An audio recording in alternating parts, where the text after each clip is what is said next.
Hey everyone, welcome to my new video.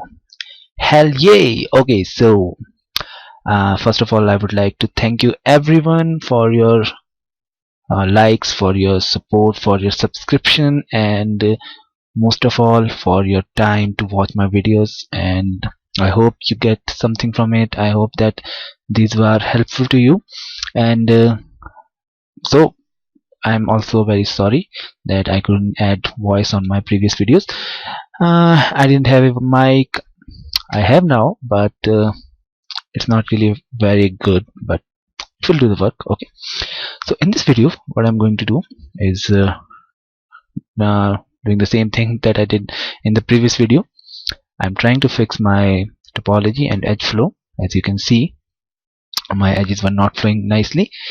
And another thing that I'm going to teach you is the UV mapping, a faster way to unwrap and make stretch free UVs. And that was a big time headache and pain in the ass for me for like, I don't know, for so many days. And fortunately I just got rid of it, and I'm going to show you how I use it.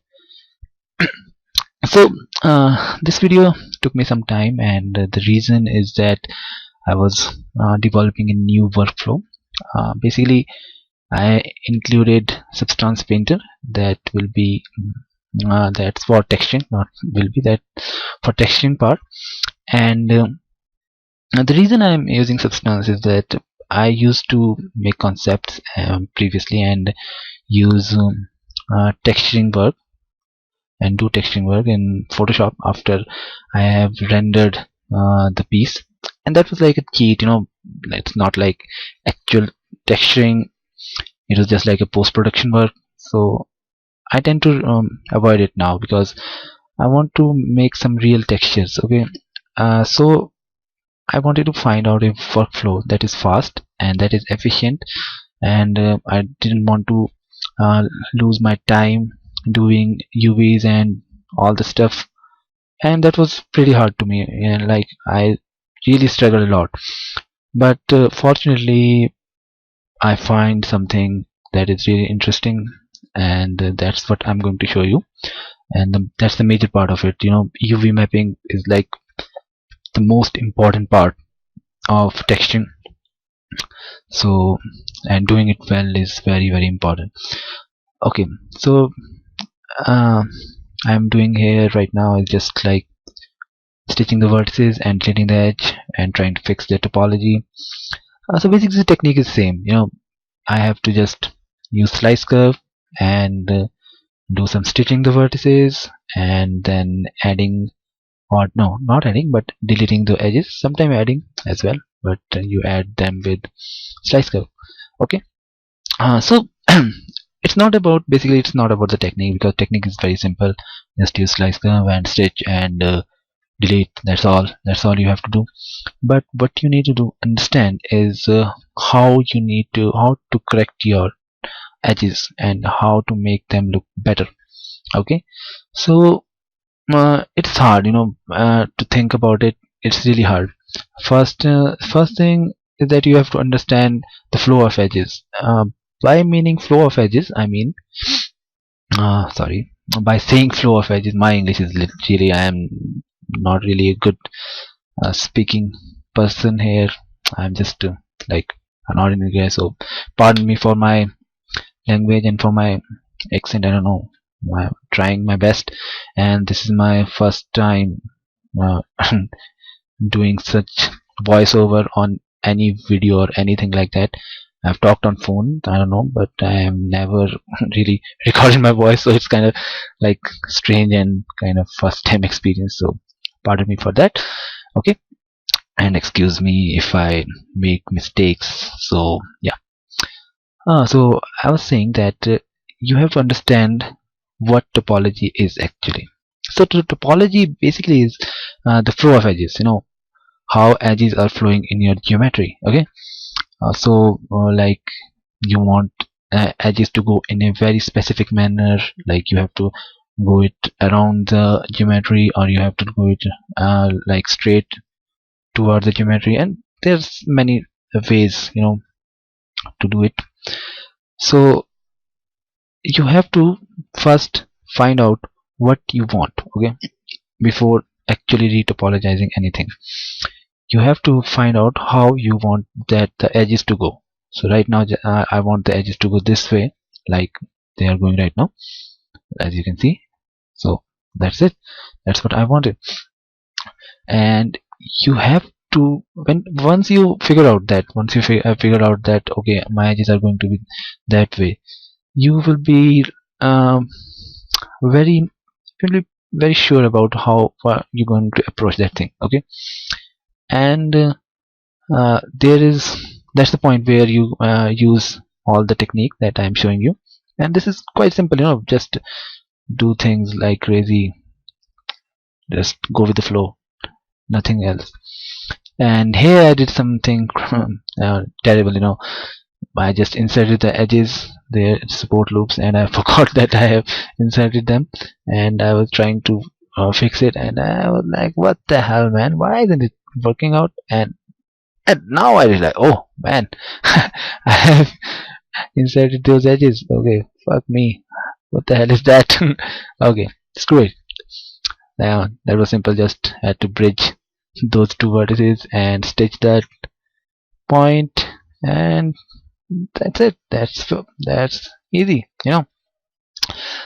So that's how I tackle my most of the topology work. So understand it, understand the flow of edges, do some pre-calculations, or do some, you know, homework first before retopologizing, and make sure that you know what you are doing. Okay, I really don't know how to, I mean, how I can explain this thing, but it's all in my head now. That, and every time, you know, in every piece you will find a different situation, and it's not the same. You might, sometimes you have triangle issues in ZBrush I'm talking about, and sometimes it's just the quads but they are not oriented right.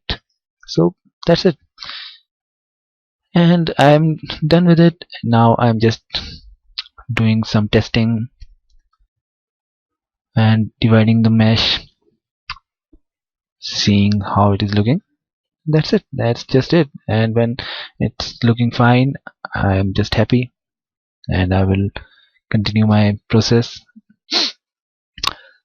So the process of unwrapping is very simple in this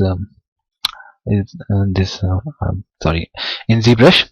It's quite simple, because what you have to do, you just have to use UVMaster.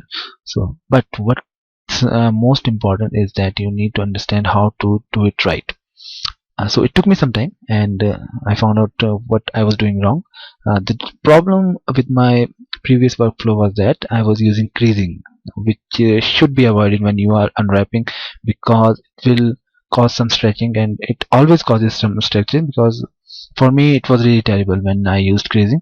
I'm not saying that I'm not using creasing now. I use creasing, but I avoid it on the boundaries, you know, the edges where you put the seam. You have to avoid creasing on there. If you have seam and you have crease there, the UVs are going to stretch. That's 100% when you subdivide the mesh. I'm talking about subdivision, not on the low poly, because low poly usually have nice UVs, but when you subdivide the mesh, it usually stretches, and usually where the seam is present, or sometimes at the corner, sometimes at the where the two sides change direction, you know, where there is 90-degree angle. So sometimes like that. So you have to add support loops in at such places, and you can avoid using them at other places, like if you have something inside of the mesh, you want to create some hardness inside of a mesh, and you know that you are not going to UV that, unwrap that. Okay, so here I had some issues. You know, I just had a piece sticking out, so stitching, not stitching, sticking out, and here we go. This is a new add-on feature on zBrush 4r7, and I really like it. 12 points, that's awesome. Very pretty. Cool. Hell yeah. Awesome. Nice. Okay. So what I'm going to do is just adding support loops again. You see, I'm using support loops again. I'm talking about the same thing. Using support loops is very important when you are doing unwrapping, uh, and it will avoid stretching, and it will really help you get very nice UVs stretching free. Okay. So another thing that you need to do is just make two polygroups, just the one front and the back one, and this way the seam will be on the back side of the mesh and the front will come out really nicely. And I really like this, and this is really an awesome workflow for me. And now just go to, and really, like, some feedback on this video will be helpful. Okay, go to Z plugin, make sure you have polygroups on, and just hit unwrap, and that's it. Okay, and please do not comment on my voice, I know, and my accent. I know I am not really good at it, but I'm just trying, and I'm really quite nervous right now. And okay, so you see, that's then pretty cool. Okay, you know? Wow, awesome. Now I'm going to apply a texture, and you can see how good it is. But as I'm going to divide it, oh man, this is stretched up. What the hell? You said it was not stretch up, but it is stretching out. Whoa! Okay, don't panic, don't lose your mind. It's easy to fix. What you have to do, you just need to do a little thing.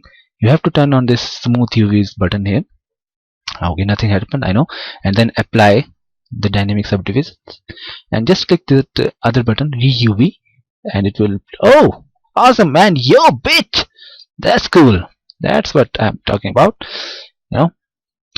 So that's it, and that's it. That's it.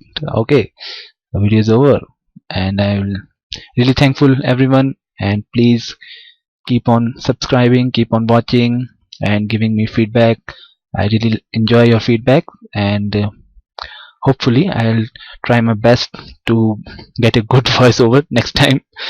And till then, bye bye. Okay.